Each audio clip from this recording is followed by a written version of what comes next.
everyone. Happy Wednesday. Thanks for joining me for a craft night with friends. My name is Alyssa Thomas from Penguin and Fish, where we make cute embroidery kits for beginners.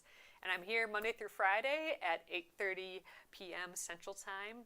And it's a time that we can relax and craft together. So, all right, tonight we are continuing on our ABC Stitch Along. We are on the first letter, letter A, the alligator. And I think we're going to finish this alligator tonight. We have his little bird friends to do yet, and the letter A to stitch as well. But I think for the alligator, he's getting done tonight. So, all right, let's get going right away. Okay, I'm very excited to be working on this again, so let's zoom on down. Okay, here we are. Mr. Alligator. Okay, so last night we finished all of his spines. We did a little bit of backstitch around his body, and we got his teefies all stitched in there with that goldenrod thread. So tonight I think I want to continue around his body. We'll get that done first, and then we got his eyes and all of this little detail like his belly and claws and stuff. Those are that light, the paler green. And I think we'll get that done pretty quick, and then I think let's start on his bird friends there. Here again is the color guide, so I have this nearby. I'll be looking at that as I stitch. So that is the plan. All right, I should have, yeah, right here. So I do have leftover thread from last night of this dark green. So this is 3 strands from the 6-strand embroidery floss. We already used the first one there. Got my needle minder sitting here. Oh, we do have some more needle minders now. I know some of you guys were wondering when these went up on the site again. They were the freebie for last month, but they are back up there. I just like throwing my needle at it. So that's what I'll be doing tonight. All right. This end is pretty fuzzy. I'm going to actually snip it before attempting to thread it through the needle. Be a little easier to do. All right, so I'm doing that pinch method again where I pinch the end of the thread. I cut it so it's nice and clean first, and then I pinch it, and then as I unpinch, the moment I can see just a little fleck of the color in there of the floss, I'll stick my needle over the top. And then when I keep opening, it's going to push it through just a little, and then I can grab it. That still seems to work best for me. I mean, a needle threader works well too, but still just that pinch method seems to work best for me, at least. Okay, so I'm going to start here. I'm going to weave in the ends of my floss into the ends of to the back side, I should say, of these stitches here. And this is just so I don't start with a knot. That lets me have like a nice clean back here.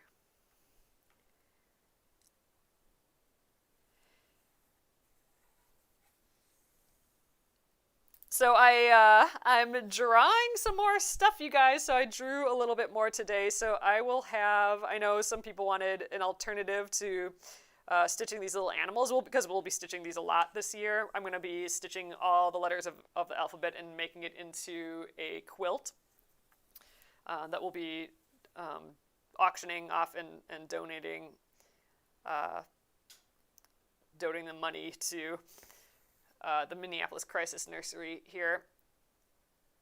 So we'll be actually working on this project quite a lot. The first 2 weeks of each month we'll be working on stitching this little alphabet. So not everyone wants to do the alphabet, which I totally understand. So I have some fun new kits coming down the pipeline coming up. So while we're stitching the little animals, we'll have some other things that you guys can work on too that I hope you guys like. So those should be coming soon. So keep an eye out for that. All right, doing his little leg here. So tonight I'm gonna try and just crank out this whole alligator. I'd love to have the alligator done. One of these days, though, I kind of want to fill him in with color. I think it'd be fun to actually color in all of these guys with stitches, like fill them completely in with stitches. But now that I just said color out loud, we could actually do the color tinting on some of these sometime. So I don't know if you guys remember when we color tinted. That's when we took colored pencils and just kind of colored the edges of it, and you can heat set that, and then you stitch afterwards. So it's like you color it in almost, or color the little edges, or put little rosy cheeks on them or something, and then you can stitch the rest in. That would be really fun to try on some of these. Kathy's asking about what size will the quilt be. I'm gonna have like real measurements of that soon. What I am going to do is make all the alphabet blocks will end up being 8 inches when they're sewn in the quilt. So when they're not in the quilt, they'll be 8.5 inches. Like once you sew it, you lose all your seam allowances. But I'm actually going to keep it at the 10-inch, this is like a 10.5-inch square of fabric. I'm going to leave it that size until after I've quilted it. So I'm going to quilt as I go. So I will find a piece of fabric for the back and some batting that are the same size, this 10-inch size. And then I'll quilt this whole thing, and then I'm going to trim it to 8.5 inches. And then once it's in the quilt, it will be 8 inches. And it's going to be 5 animals wide and 6 animals tall, with the 4 corners being a different fabric. So so it'll be like 3 centered on top, then 5, 5, 5, 5, and then like 3. I think it's that amount. So I know it works. It looks cute that way. I've done another quilt like that, but this time I'm going to do quilt as you go. And then maybe we'll add some borders, but I'm going to figure out like real measurements, and I'll have that for you guys soon if you wanted to follow along with me. Oh, the polka, Sally's asking about our polka dot scissors sheaths.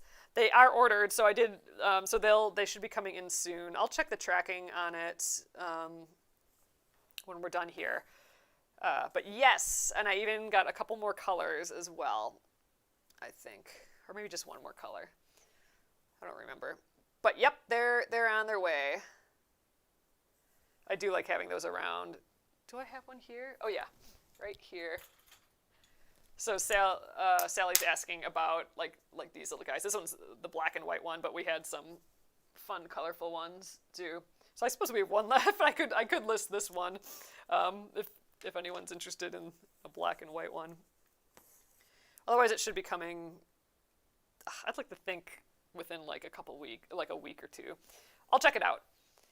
Oh yes, Teresa. So regular colored pencils, you can actually use crayons to color tint as well.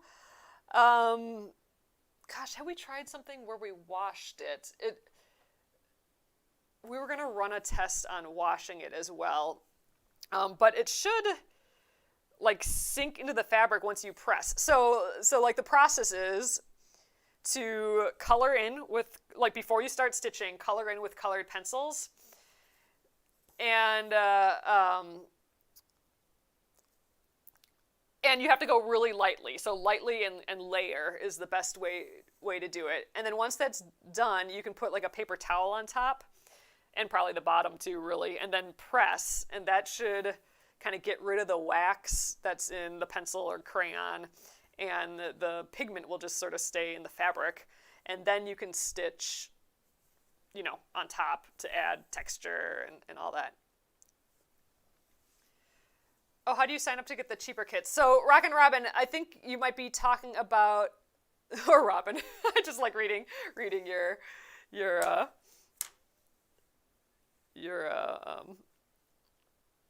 name thing, whatever those are called, your username. Ooh, I got like a double weird knot going on here. I think you might be referring to like the embroidery of the month. We have the fabric only. Is that what you're talking about? The fabric only for the embroidery of the month, which is the little kitty cat. So the fabric only version of this is only available for the month when the embroidery of the month is that month, and it will be in our embroidery of the month section. So that's, and it's just the fabric and the instructions. It doesn't have all the other things. So the kit, I guess I'm not quite sure what you're referring to. Like for what kit? Oh, Teresa says, wow, that's my learn something new every day for today. Thank you. Oh gosh, I don't have that stuff here, but we did do one with the birds, like my pattern, the Tweet House pattern. It's a birdhouse with some cute little birds in it. We did like a Christmas version of it, or like a winter version. I'll have to find that. I know where it is. It's just not within arm's reach. But I can show you what I mean. That would be really fun to do with one of these for sure. I'm pretty excited about this whole series though, because we can play around with it more. Like we don't have to stitch them all up perfect, like what the design calls for, like the instructions say. We can play around, so it would be fun to do the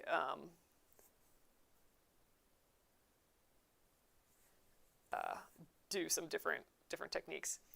Oh, the embroidery of the month. Oh, so if you subscribe to the embroidery of the month, then there's a discount for the embroidery of the month. If you go to our embroidery of the month page, it should talk about that. So there's a discount when you're subscribed, and then when you first subscribe, your first order is like 30% off as well.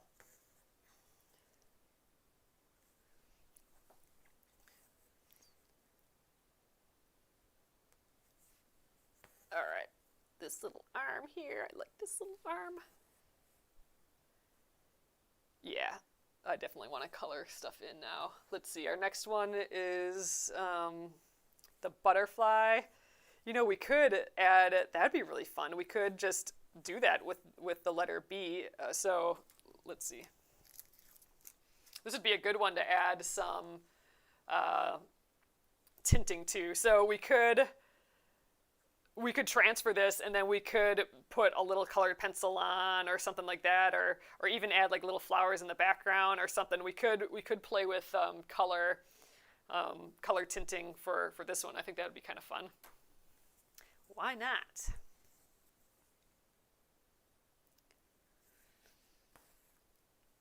Yeah, we can play around with all sorts of embroidery techniques and stuff as we go along with this project. Ooh, thanks for the follows, you guys. Dang, now I'm excited. I want to color with colored pencils on these guys. So that'll be next week. So next week we'll be doing letter B. And then after that we'll be doing our embroidery of the month the week after that. Then we can get some sewing and some other things in the last week of the month. Gosh, you guys, it feels like we're like way into February already, but it's like the 2nd still. That's crazy. Oops, lost my thread. Let's redo that. This is about the length when I always accidentally pull my needle off the thread. Ah, well. Do you use fabric markers to color in the embroidery? You can, Dawn, for sure. So I've gotten some permanent like fabric markers that I've used to like draw on t-shirts and stuff like that. So you could totally do that. What I'm talking about is just using plain colored pencils, just like any colored pencil. You can also do it with crayon. You just like lightly press, and I think we'll do this. Let's do this next week for our letter B butterfly design. But yeah, you can just color lightly on and then layer your colors, or just so you're not like pressing way down hard. It'll work better if you just are really light. And then put a paper towel on top and press it. That will like take all the wax out of it and kind of like leave the pigment. And yeah, you can basically color it in first and then stitch on top of it, which would be so cute. Like this would be fun to stitch green, or I mean color in green, and then you could add like little stitches for like scales and stuff. That would be fun. That'd be cute. I'm gonna get his little arm here, and then I think I might be out of floss, so I'm gonna have to cut more floss for this green, but that's okay. We will use that floss on other designs for sure. Oh, did I work backwards from Z? When I was drawing the designs, how did I do that? I think I don't know, did I go in order? I know I didn't go from Z backwards, but I might have jumped around. I think I might have jumped around. I knew I was going to do the alphabet, so this project was intended from the get-go to be an alphabet. It's not like I had animals first and then just decided, oh, well, I'll flesh that out and do a whole alphabet. I knew I wanted to draw more. I wasn't drawing as much anymore. I was making stuffed animals, which I love, and I should make some of those into patterns and put them up. I was making like stuffed animal cats and I thought they were really fun. But then I wanted to draw more. I wasn't drawing as much anymore. So that was like when everyone was starting like the 100 days of something or whatever. This is like 10 years ago. And like everyone was giving themselves like these little drawing projects. And I'm like, you know what? I'm going to do a letter. I'm going to do the alphabet, 26 drawings or whatever, in an animal for each letter of the alphabet. So that's kind of the assignment I gave myself. And I wanted to turn it into embroidery patterns right away just because I love crafting, and embroidery just seemed like the perfect meld between like drawing and crafting. So I turned them into embroideries and then turned them into embroidery patterns because people were interested in that. And that was basically the start of my company Penguin and Fish like 10 years ago. So I think I know for sure I didn't start from the end, but I think I might have jumped around. Like there's some animals, like that for sure has to be letter H or whatever. And then some other ones I needed to figure out. Like I didn't want like when I got towards the end, there was a lot of times that I'm like, oh, that bird would be like I should do, X bird for that letter. But then I was going to have like 5 birds in a row. So I'm like, well, I can't have 5 birds in a row. So I'll have to think that through. So I was thinking about it as a series as I went along. And some were definitely way harder to draw than others for me. So it was really good practice for me to just draw too. Oh, you have to see the stuffed animals? I will grab some of those tomorrow too. I do have some yet. I had them on Etsy in the beginning of Etsy, and they got on the front page every once in a while. So how Etsy used to work, I mean, now it's this whole big thing, but it used to be way more like community driven, and you could design the homepage. You could like design your own like kind of collections, and then every once in a while someone's collection would be the homepage for that day. So mine got on that a few times, which was always really, really cool. So that was with these little kitty designs. All right, so I don't have enough thread on my needle because I went a little too far, so I want to go back and forth 3 times, but I only was able to do 2. So to do the last one, and it's going to come out, I'm going to actually go with the eye of the needle first. So if you have just a little left over and you need to weave in, try with the eye first. That's a tip from my mom. And that's always seems to work well. Ooh, my threads are kind of stuck in the eye of the needle though. There we go. All right, let's trim that. Ooh, you're a machine embroider digitizer. Oh, that's so fun. Oh, and you love making accordion name alphabet books. Oh, I love that. So we've been talking about the past couple days. Oh, you might be part of that conversation actually. But we've been talking for the past few days that this would be so fun as a book, but like a big accordion book, that'd be a cool way to do it. Ooh, like one big long accordion book. I like that idea. That'd be really fun. Because I was thinking just like you'd bind all of them, like you just like do some really big stitches through like a big mass, and then it'd be like a page that you would turn. But like to have it accordion fold, that would be cool. And maybe you could just put like snaps on the edge or something to keep it all together. That'd be fun too, because then I wouldn't need like back pages to each thing. I could just put like the next letter. I like that idea. And then I could just make like one long strip and then just like top stitch it to get the bend in. Okay, got a whole plan. That's fun. Oh, Bing says everyone judges me for embroidering a possum on my firstborn's baby blanket. Oh, that would be such a good embroidery pattern. Ooh, I have to draw an opossum animal like this. Ugh, that would be so cute. Jeez, I should have thought of that for letter O. Letter O is an owl in this alphabet, but like an opossum would be so freaking fun. We had those all over when we were young. All right, I got my about 18 inches here, so I'm gonna pull out my 3 strands. So again, just separating that one. Zoop. Oh, kids love them so much, the big accordion book. I love that idea. A giant accordion book. So I can use the iron-on transfer more than one time, so I've been thinking about that a lot lately. Like, I should just transfer these right away onto another set of fabric, because that would be really fun, doing an accordion book like that. And I also kind of want to do where all of these animals are just on like one big fabric panel, like all kind of like tucked in next to each other on a big fabric panel. And I could use the iron-on for that too, since I can use the iron-on like up to 5 times. So now I want to like put it on more fabric and find like a bigger piece of fabric to do a panel.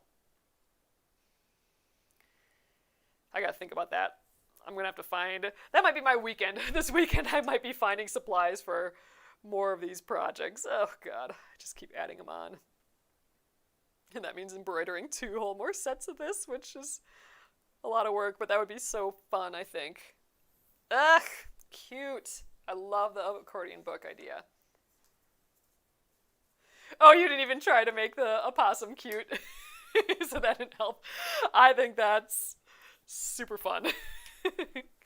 All right, I'm going to weave in the ends just where I left off here, and I'm going to finish up his little face with the green. That shouldn't take too long.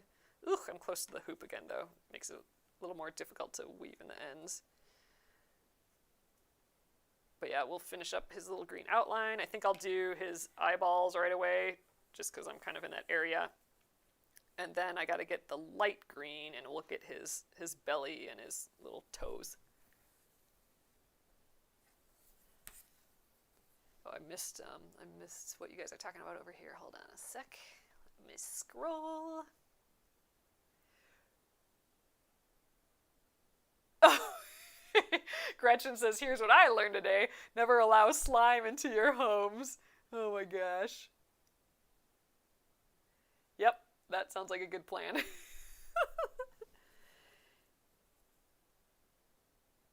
Oh, that's a good idea. Amy says you could do the letters separate. Like if I do a book, you could do the letters separate as a learning game for kids, like stick on with Velcro. I could just have, ooh, okay. We're coming up with a plan here. So I love that idea. So we could do all the animals in order still. I think we'll do them in order. As an accordion style book, and then I could do the letters as like little felt letters. Because felt will stick onto, not felt. Flannel. I'm thinking of flannel. But felt would work too, I think.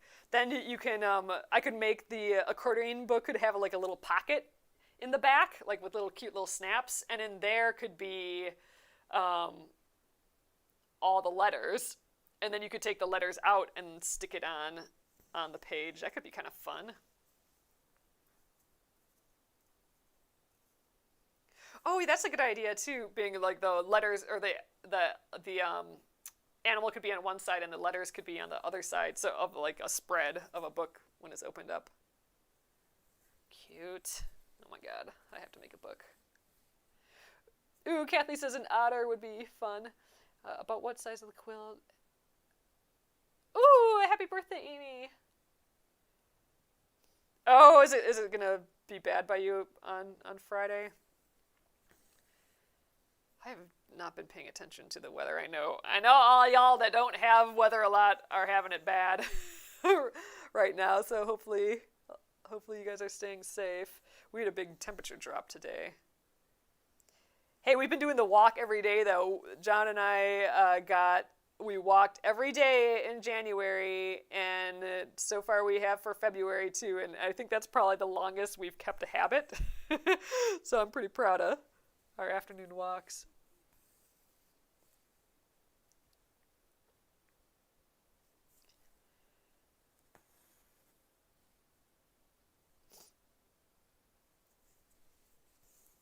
Alright, 2 more little stitches to smile here. Oh, these are happy little critters.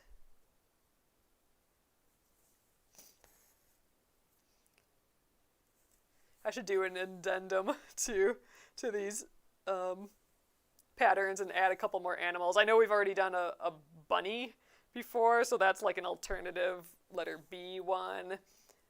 Or I suppose that could be an alternative letter R one. It could be a rabbit. But now I want to do an opossum. Oh, God, I can't believe I haven't drawn an opossum as a pattern yet.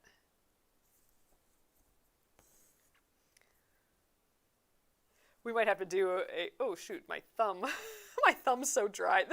I forgot it's this time of year where my fingers get so dry that they get like, like little horns on them or something, and or claws, and they just grab onto the floss. Little fuzzle here.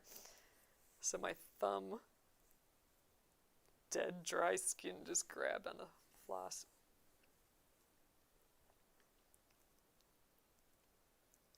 Ooh, they definitely have paint pens still. That's actually a big, like, I feel like that's like a huge craft that's coming back, like paint pens and stuff. Actually, people are like painting murals and stuff with them. I've been like kind of itching to get my hands on some of them. It's bubbling up. I can tell that it's a craft it's on the lower end of my bubbling up to the top scale, but it's in the mix. Those like acrylic paint pens.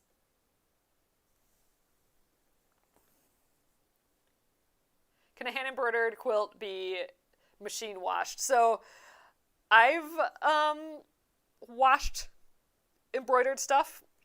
I mean, the stitches will get a little soft and stuff after a while, but like, for example, the Splendid Sampler 1 quilt, that's kind of one of our main quilts that we keep in rotation, and that's been washed a bunch of times. And the embroidery looks just fine. I mean, it's going to look better if you don't, or if you just like wash on gentle and air dry, but I haven't had a problem with it, really.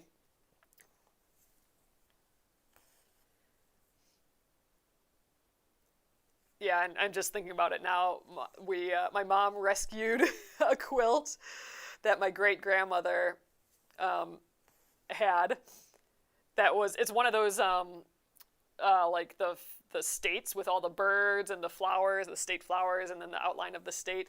It's those patterns. Some of you might be familiar with that. It's a pretty traditional pattern that's been out there for a while, and it's just really pretty. So that was wrapped around my grandpa's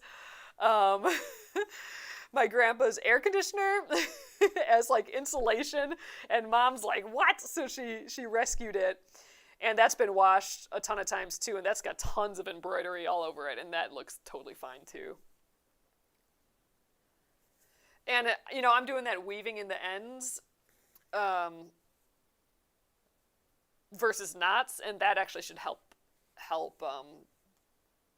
preserve it, because sometimes those knots can come loose and come out, but not really when you weave in the ends, like how I do.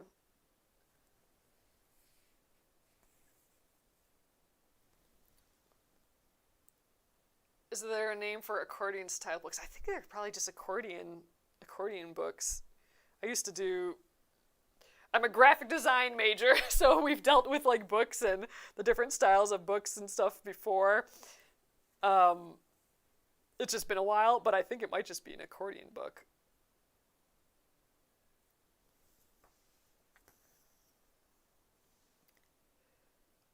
So in my head, how it would be is, with fabric, it would be done a little bit differently. But in my head, I'm just making a really long strip of like all the animals, and then I'm manually folding it like one at a time, and then I'm just gonna top stitch it with it folded. And that top stitching, once it's folded, will keep it wanting to be like that in that fold. So it's gonna want to be folded, but you can spread it out still. It'll just have like that little ridge, but it should want to be folded. And then like I would top stitch in the opposite direction on the underside, if that makes sense. I can draw it out if that doesn't make sense. I think I'm much more, I'm better at like visually sketching it out. Yeah, Marcia, Marcia says, so wonderful that your mom recognized that quilt and rescued it. Yeah. And it was on my dad's side too, so she had seen it, like she had spotted it, like so she knew the value of it, I think. And and now that's on like the guest bed there, and I love it. It's one of my favorite quilts. The sashing and everything, like the borders and stuff is like so it was stitched on white. So like I think all the embroidery is like a light color, maybe kind of cream, and it's all just colorful and pretty. And then the sashing on it is almost like a denim blue. It's actually almost like this, and the fabric, so this and like a darker version of that. I think the fabric has faded because, parts of it hit the sunshine and stuff like that. So it makes it almost look like a modeled variation of like denim blues, framing like these white embroidered blocks. Ugh, it's so pretty. Linda, I'm just kind of making it up in my head, but I'm thinking for like an accordion book, a way to do it would just make one long strip, yeah, and then like physically fold the bits. And you know what? I'm gonna draw it out because now my brain's on it. So we're gonna take a little breather here. But I'm thinking you do a really long thing of blocks, and you sew all the blocks together, and maybe you put some light batting in. So this would be A, B, C, D, etc. So you'd have like the front, and then you'd have like a light batting. Maybe you wouldn't need a batting. Maybe just like a flannel on the inside for a thin batting. I think you'd want some sort of heft, and then a back fabric that could be bright and colorful and fun, right?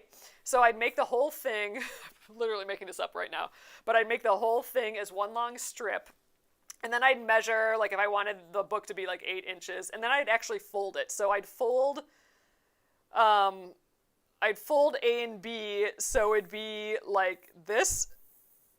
So if this is sideways, so this would be the A block, and then the B block, and the stitching would be on the inside, and then the outer fabric would be on the outside. So I'd fold it. So let's just draw that quick. So this would be, this is B, and this is C, D, E, F, G, right? So this is B and this is A. This is the back side of A.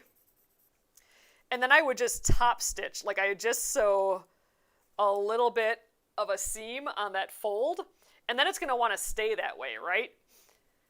And then I fold, like between B and C, I would fold it the opposite direction. So if I'm looking at it from the side, I would end up with like stitched there, stitched there, stitched there, and stitched there, all the way to the end. So it's going to want to stay folded up. But you could pull it apart. Does that kind of make sense? So I would just be doing this top stitching, which is going to want it to be closed. So you're going to have to like kind of force it open, but it's fabric. That should be easy. So anywho, I think that makes a little bit of sense. Oh, I could fold the paper. That's a good idea. So I would fold the paper like, so I made my long strip, and then I'd fold it. These proportions obviously aren't right, but I'd sew this one down here. So I'm sewing that as an edge. So that's going to want to stay shut there. So I'll have to open it like this. And then this one, I would sew down this edge. So there, it's going to want to stay shut because we're like tacking down those edges. And then we'd open it up minus that little edge that we've sewn.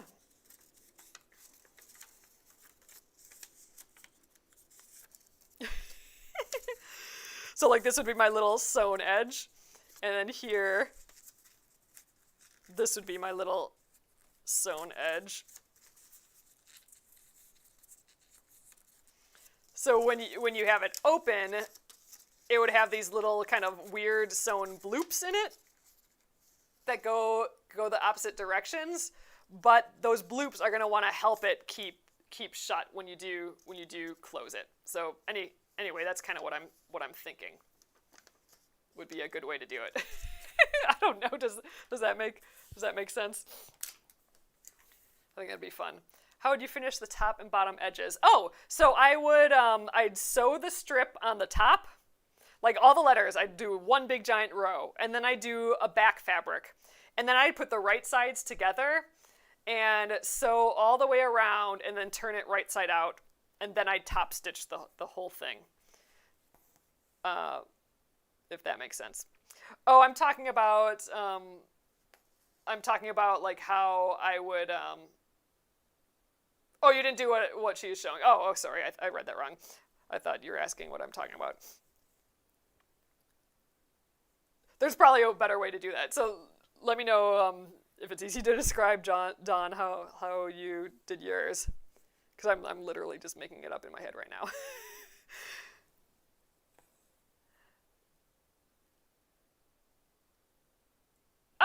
Paula says, I would like to sew 4 blocks together and quilt as you go, like how you did for the Splendid Sampler 2. And that would be a page. Oh, that'd be good. That'd be a nice, big, cute book. And sew 6 of them together as a book. Oh, that's smart. Yep. Could just do a nice, big one like that. How fun. I think this would be a super bulky book. I'd have to, like, keep it skinny somehow. Oops. Maybe just the front cover and the back cover have batting. I don't know. Brainstorming out loud. Oh, you wanted the name book to be laid flat in the child's lap. Oh, that's cute. Yes, just like a pillow, T-Bird. Yeah, so you'd sew the right sides together, sew all the way around, and then leave a little opening, and then turn it so the right sides are then out. That's how I would have a nice finished clean edge, and then I just top stitch all the way around once it's right side out, just so it holds in place nicely. All right, and that's got yammering and got done with all the green while we did that. That's nice. So I'm going to weave in this end, and then we'll get his eyeballs in there, and then his belly and his feet. And I think we'll be able to finish all that tonight yet. Got 20 minutes yet.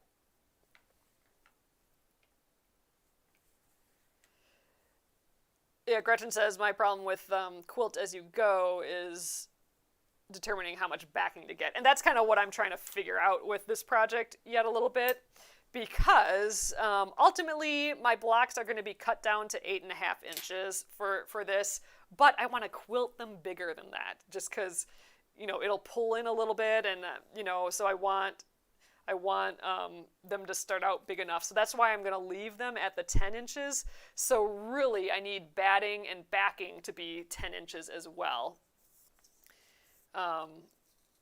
So there's going to be a lot of like trimming down, but I don't know, that feels like safer than sorry, which is kind of how I want to play this, I think. So yeah, so that's going to be a little bit of the trick. So it's going to be more fabric than you think, I think, for the back. And if you want to do all the same color for the back, that's going to look different, or that's going to be like a different amount than, I mean, it won't be a different amount, but you can like calculate it by the yard easier than if you do different colors for all of it. Oh, Amy says I washed my tea towels that are embroidered. So far, so good. So yeah, exactly. So yeah, I mean, we have, you know, I remember having tea towels that were embroidered when we were little, and I'm sure those went through the wash all the time. Okay, so I just separated this into 3 strands again, and I'm going to weave in the ends. Oh, how do you start with weaving in the ends? Oh, you've only ever done knots. So when you don't have any stitches on, I'll show you. We'll just do it. So this is what you would do if you don't have any stitches on yet and you want to weave in the ends. I like doing it with a temporary knot. It's called a waist knot, and the version of this waist knot is called an away knot. So like far and away, like that sort of away. So what I'm going to do is start with a knot on this end. It's a temporary knot. The whole point is to reserve floss to weave in later. So I'm going to stitch this guy's eye right here. So I'm going to start actually from the front of the fabric about 4 inches away from the fabric, so and not within the area that I'm stitching. So I'm going way the heck up here. I mean, that's maybe a little bit more than I need, but who cares? And then I'm going to just start stitching. And you'll notice, obviously, that I have like a big piece of thread on the back now. So I wouldn't do this if I had stitches already. Like normally I would have just woven in the backs of these stitches. But let's say I don't have any stitches yet. I would basically be reserving it for later. So then I just go about my stitching. I think I'm going to do his eye like it's a hexagon. I always find that works good for eyes. So versus like a diamond. Hexagon will just make it look a little bit curvier. So I'm getting the baby stitches out, the itty bitties.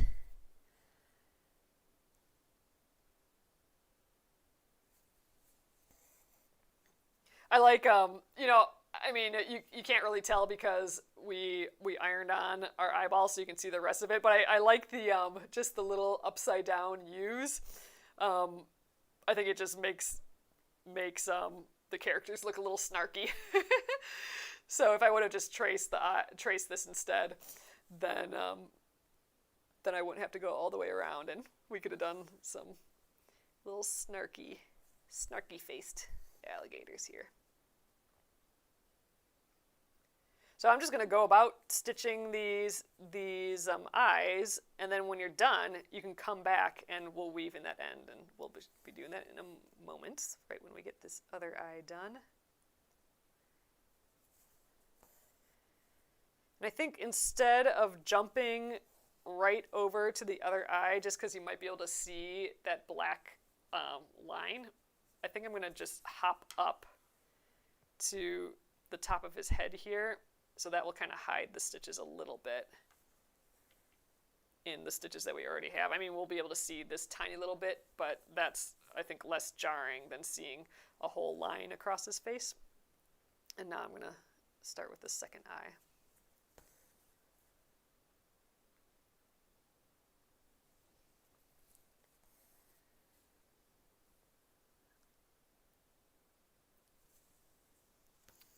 Oh, do I have a schedule for going live? Oh, I'm hooked. Oh, yay! Yes, so I am live every day, Monday through Friday. So every weeknight, Monday through Friday, at 8:30 p.m. Central Time. So 8:30 p.m. to 9:30 Central Time is my normal go. Every once in a while, we'll go longer, and every once in a while, we'll finish it up. Like if we finish up the project faster than I thought, we'll be early. But typically, it's always around the hour mark. And every once in a while, I will pop in on the weekend. I did last weekend to work on that tatting project a little bit.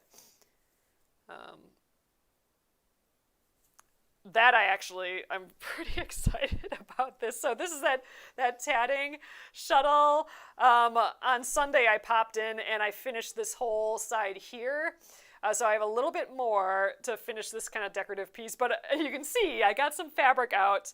I don't know if I think I should talk about this a little bit, but this is going to be, this is my tatting bag that I made. So we have like a tatted tee on, and it's a little zipper pouch. So all my tatting supplies are in here.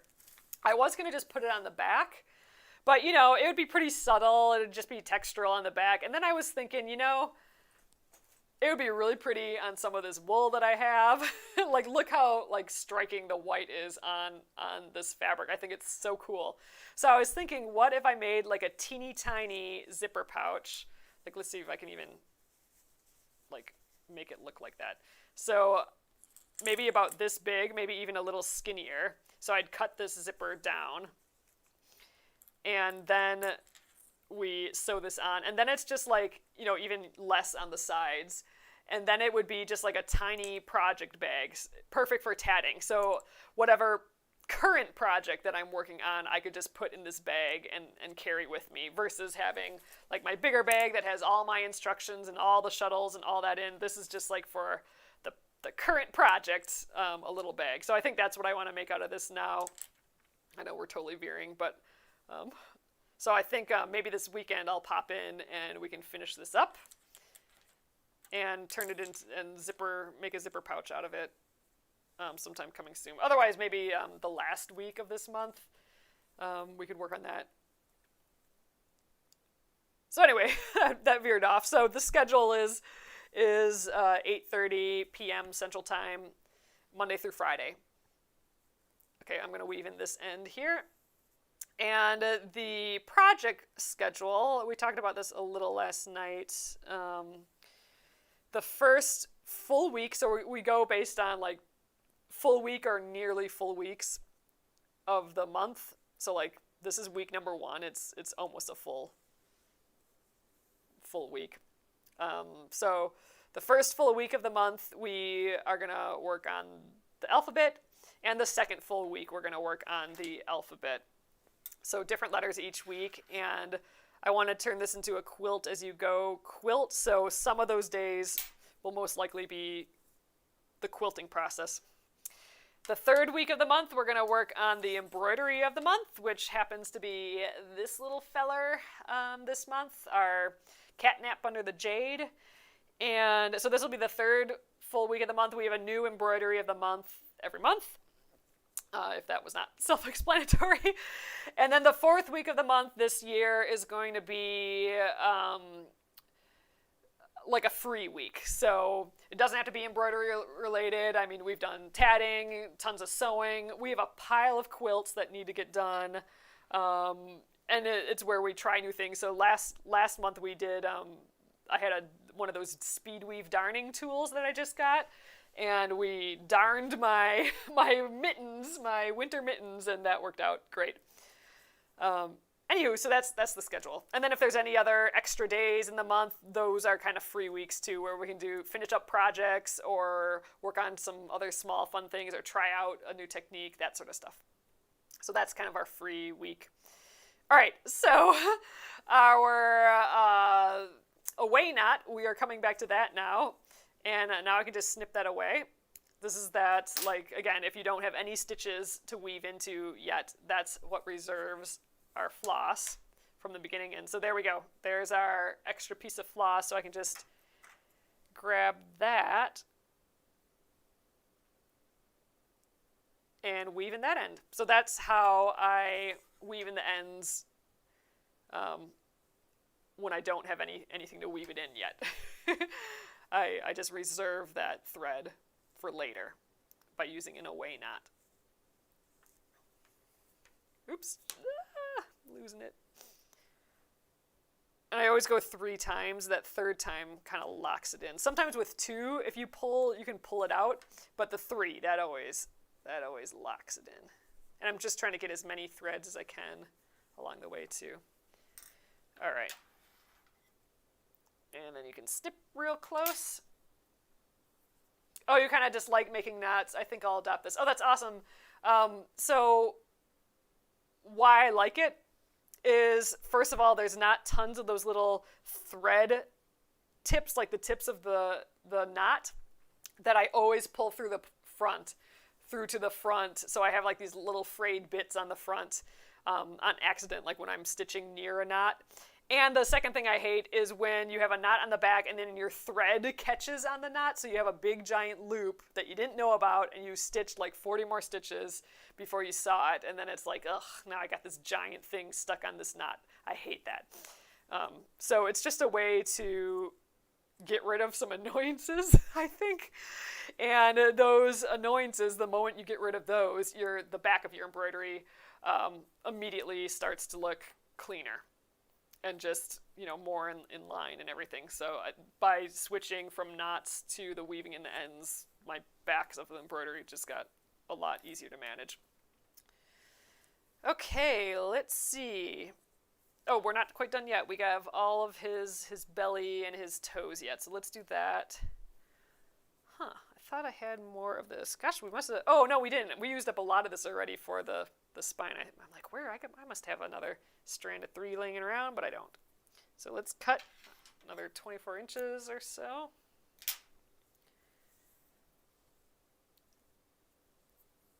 And bop the end a little bit. Separate those threads, and let's get our 3. Zoop. 1, 2, and 3. There we are. Now that other end can hang out for a while.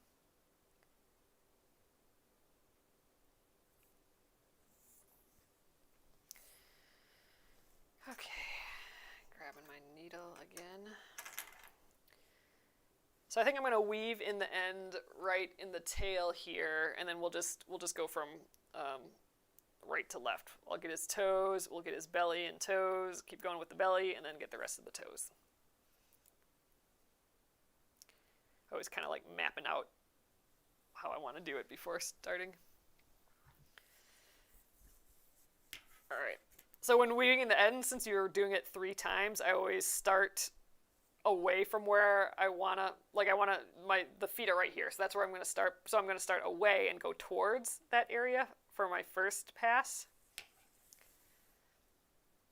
And then the second pass will go away. And then the third pass will make me end up at where I want to start.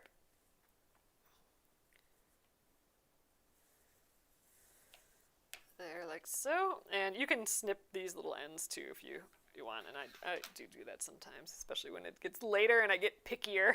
I get a little bit more and more into perfection like mode as it gets later. Like where I like need it to be perfect, whereas usually I can just be like, yeah, it's good enough. Every once in a while though, it's just like, oh, I need to redo that. It always happens the later it gets. Oh, Amy says, I love that on the wool fabric. Yeah, the tatting. I think that's going to look so nice. It just pops so much on that fabric. Ugh, I'm really excited to make that. There's a long way to go on it yet, though. It's one of those things. All right, so now instead of like jumping here to there again, I'm going to just kind of travel in the backs of the stitches to get to the next area, just so it's just a little cleaner. There we go. And now I'm going to just jump here and there, though, I think I'm being a little picky by by just not jumping.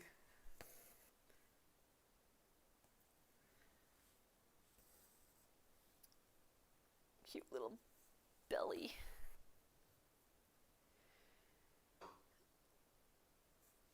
Alright, let's jump down to his toes here.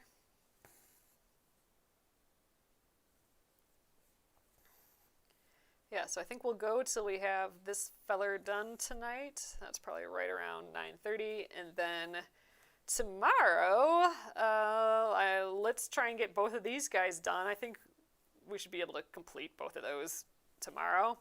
It'd be great if we could get started on the letters as well. So the letters as a satin stitch, that's going to be our most kind of involved area of this, and we'll want to kind of map that out a little bit beforehand.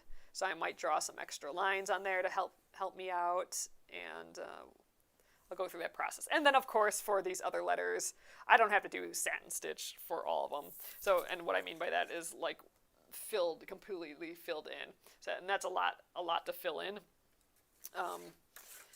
So we'll do that for this one. This first one I'm kind of keeping by the book, I suppose. All the other ones, we can definitely play around with these embroidery patterns as we go. Oh, funny. Marcia says that's funny because I start to let go of perfectionism when you get tired, just the opposite. Yeah. I think it's because it's my general state of wanting things to be... Oh, maybe it's not. Maybe I've trained myself out of that. I was going to say it's kind of my normal state, and then during the day when my brain is more powerful, let's say, I'm able to like hold it off.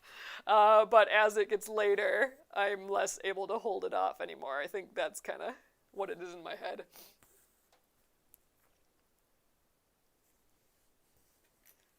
I am going to just jump down here for these toes though this time. I think to get to these last toes, I will go up and then come back down so I don't have like a blatant line going or an obvious line going there. So a lot of people put another piece of fabric on the back so you can actually stitch through two pieces of fabric. That can hide stitches a little bit, but I just kind of stay a little bit mindful of, being able to see the stitches on the back. Like I don't like going like across the face and stuff like that. So I just do my best to try and kind of stay within lines that already exist. If I wanted to be like, if I was making like some like, I don't know why this would be, but like some crazy museum piece or something that everything needed to be absolutely 100% amazing, then I'd probably do like a couple layers of fabric behind just so that it's more opaque.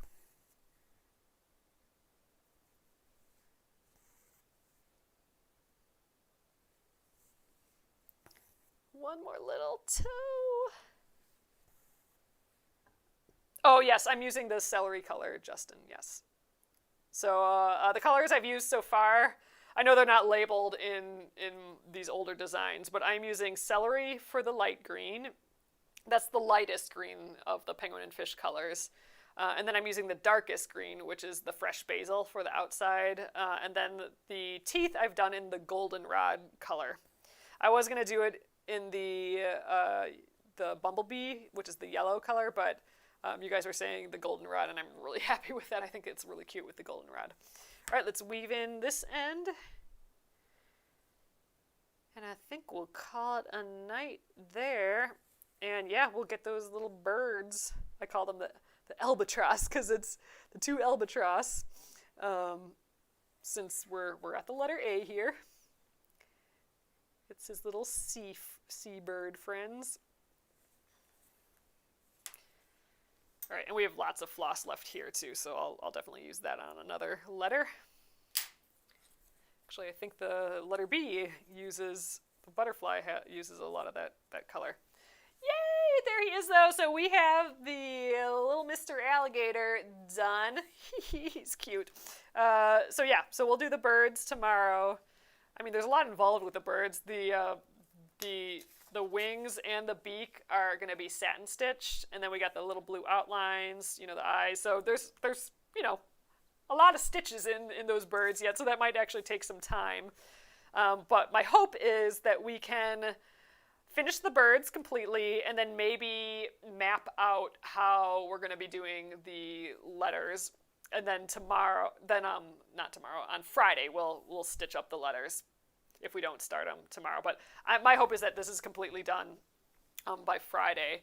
And maybe by Friday I'll be able to talk about how I want to like quilt this and stuff too. I can, you know, discuss how I plan on doing the making of the quilt of all of this. And then next week will be the letter B, the butterfly, and we already talked a little bit about coloring this in with colored pencils beforehand, which I think would be so fun. So let's do that. We're gonna play around with all different types of fun embroidery things as we go through this project. So I'm excited for that. Okay. So, thank you guys for joining me again. This was fun. I am always loving embroidering with you guys here, and it's, again, fun to revisit these penguin and fish patterns. These are, like I said, from like 10 years ago. This is what started Penguin and Fish, was this alphabet collection here, and it's just really fun for me to be stitching them again with you guys. We do have that bundle of all of the patterns available, and the patterns are all available singularly as well. If you only want like one or two or whatever, they're also available as PDFs. So got a variety of ways if you want to stitch with me here, and yeah, I'm excited. This will be a year project here. All right, so have a lovely evening, and I will see you back here tomorrow at 8:30 p.m. Central Time. So have a great evening. Good night.